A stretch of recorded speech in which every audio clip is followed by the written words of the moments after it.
Assalamualaikum warahmatullahi wabarakatuh. Jumpa kembali dengan Guru Bangsa Channel, channel yang ikut serta dalam mencerdaskan kehidupan bangsa. Bagi Anda yang belum subscribe, silakan subscribe, klik like and share agar manfaat dari konten ini dapat tersebar lebih luas. Selamat mengikuti. Saudara, masih pada segmen politik. Kali ini saya akan sampaikan prediksi terkait dengan partai-partai.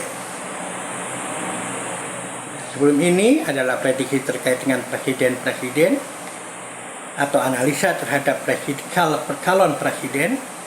Nah, saat ini saya akan mengulas prediksi terkait dengan partai.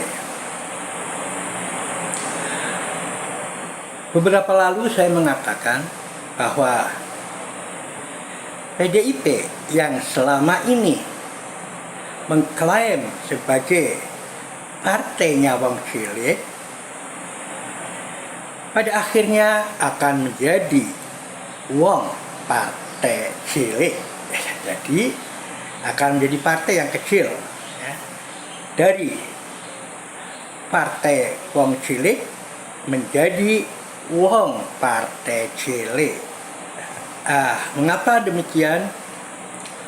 Ada banyak indikasi yang menunjukkan bahwa partai ini akan mengalami penurunan drastis akibat dari berbagai manuver yang tidak mencerminkan partai wong cilik.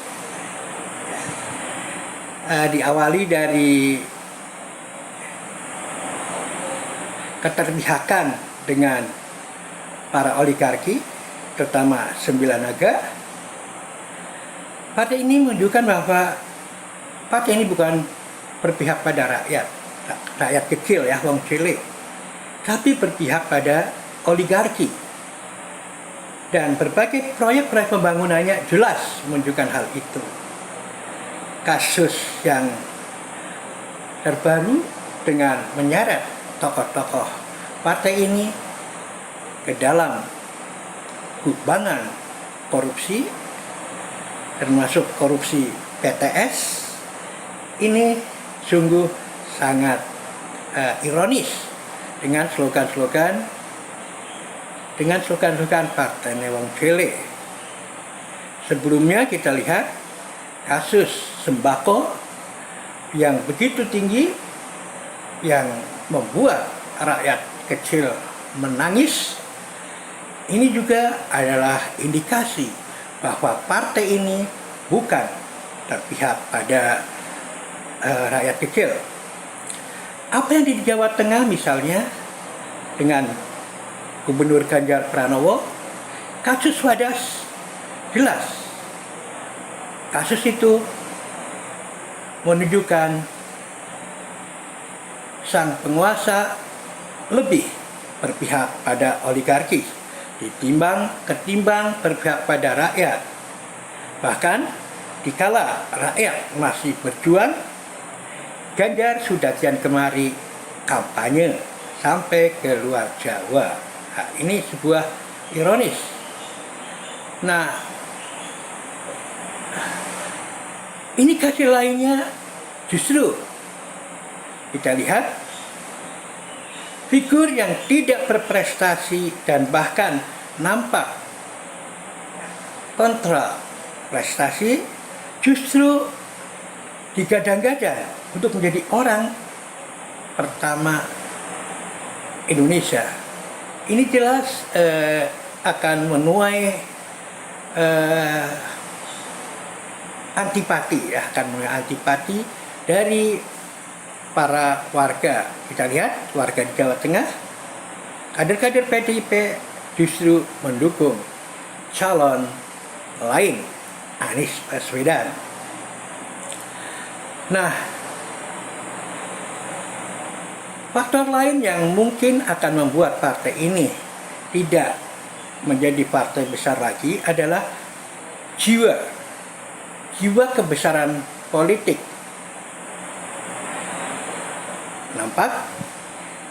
PDIP nampak kerdil dengan kondisi yang ada, dengan kondisi terakhir, dengan kondisi mutakhir, sehingga PDIP dengan manuvernya justru akan menambah keprihatinan dan menambah antipati masyarakat terhadap partai ini. Di antaranya adalah mencoba merebut berbagai calon yang sebetulnya sejak awal sudah punya ikatan-ikatan dengan yang lainnya. Bersaing boleh saja, tapi rebut-merebut adalah satu hal yang tidak etis. Sehingga saya katakan, partai ini tidak menjalankan elegansi politik. Ingin menang dengan cara yang menghalalkan segala cara. Ini satu hal yang tentu saja menambah modal menjadi partai kecil, wong partai cilik, tidak lagi menjadi partai wong cilik. Nah, ditambah lagi berbagai perilaku kadernya yang justru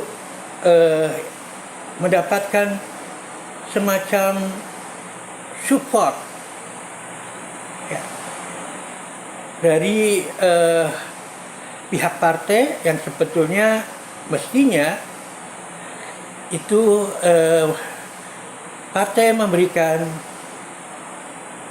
teguran atau mungkin bahkan hukuman. Misalnya adalah dibangunnya politik dinasti oleh dinasti Jokowi. Nah, ini mestinya harus diperingatkan sejak dini agar tidak melakukan hal seperti itu. Tetapi faktanya yang merupakan famili atau anak menantu dari Jokowi mendapatkan restu untuk menempati jabatan-jabatan politik di masing-masing lini. Nah, ini satu hal yang tentu saja tidak menunjukkan demokratisasi, tetapi menunjukkan dinasti politik dinasti yang dominan. Kemudian juga kondisi real masyarakat yang semakin cerdas tidak ditanggapi oleh PDIP dengan strategi yang cerdas, tetapi masih menggunakan strategi lama. Pernah saya ungkap, betul PDIP memiliki daya duplikasi yang kuat. Ya, apa yang dinyatakan DPP itu sampai ke akar rumput pun menyatakan demikian. Tetapi dengan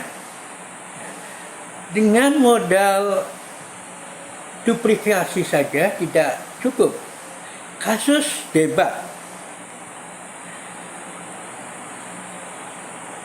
seorang supir taksi dengan orang yang mendukung calon dari PDIP yang sudah diangkat juga menunjukkan bahwa proses duplikasi yang hanya copy paste itu tanpa dibarengi pendidikan untuk menjadi kritis itu sangat berbahaya dalam persaingan era global ini, karena masyarakat lain memiliki kemampuan untuk bisa googling, kemudian bisa searching berbagai informasi yang ada, sehingga misalnya pembodohan terhadap prestasi Anies Baswedan yang dilihat nyata oleh masyarakat internasional itu menjadi bumerang tersendiri untuk antipati terhadap PDIP. Terutamanya tentu saja adalah para buzzernya. Para buzzer yang masih menggunakan cara-cara lama menghalalkan segala cara itu menghadapi kekritisan masyarakat yang sudah tahu fakta, data yang tersebar luas, yang tinggal klik, tinggal googling, tinggal searching, itu masyarakat dapat memperolehnya dengan tepat dan dengan cepat. Jadi ini juga akan menambah beban bagi terpuruknya PDIP. Selanjutnya adalah bahwa bagaimanapun juga dunia saat ini sudah berubah. Oleh karena itu, semestinya pola rekrutmen dan pembinaan yang diadakan PDIP juga harus berubah. Tidak terpaku pada slogan-slogan lama Partai Wong Cilik yang padahal perilakunya tidak menunjukkan keterpihakan dengan kaum duafa. Nah, ini sesuatu yang ironis, dan ironisme ini bisa ditangkap oleh masyarakat. Sehingga siap-siaplah dari klaim Partai Wong Cilik menjadi Wong Partai Cilik. Nanti jangan heran kalau ada ini loh Partai Wong Cilik. Enggak, Wong Partai Cilik kok. Ya, barangkali hal itu akan sangat mungkin terjadi jika PDIP terus dengan strategi-strategi yang ada. Tentu saja hal itu bisa berubah menjadi potensi yang luar biasa ketika PDIP mau memperbaikinya. Tentu saja dengan perilaku-perilaku yang betul-betul nyata, bukan sebaliknya justru lebih buruk dari perilaku-perilaku politik Orde Baru. Yang nampak adalah anak ingusan Gibran, ya, kata istilah Pandana Baban, anak ingusan Gibran begitu lancangnya ngelunjak tokoh yang sebetulnya memberikan jalan Jokowi jadi presiden, memberikan jalan bagi ayah Gibran itu bisa jadi presiden. Sebab kalau masih dalam era Orde Baru, tidak ada reformasi, itu nggak mungkin ya rasanya hal-hal seperti itu terjadi. Dan apa yang terjadi? Nampaknya Gibran sebagai anak ingusan itu melunjak terhadap tokoh reformis Indonesia Profesor Amin Rais, ya, yang memang itu sudah berjuang sejak puluhan tahun, ya. Bagi para mahasiswa yang betul-betul mahasiswa aktivis itu tahu bagaimana posisi Amin Rais ketika harus berhadapan dengan arogansi penguasa Gibran yang melunjak terhadap tokoh reformasi Indonesia, tentu tidak akan bisa dilupakan oleh siapapun. Mentang-mentang anak presiden berani dengan bekal yang ada melunjak tokoh yang sudah berjuang puluhan tahun. Ini satu hal yang sikap Gibran yang seolah-olah menjadi sok pemberani tentu saja adalah sikap yang kontraproduktif. Tentu saja termasuk pengaruhnya pada partai PDIP. Nah, oleh karenanya hal yang harus dijalankan oleh PDIP adalah bagaimana mengembalikan rel partai pada jati dirinya sebagai partai wong cilik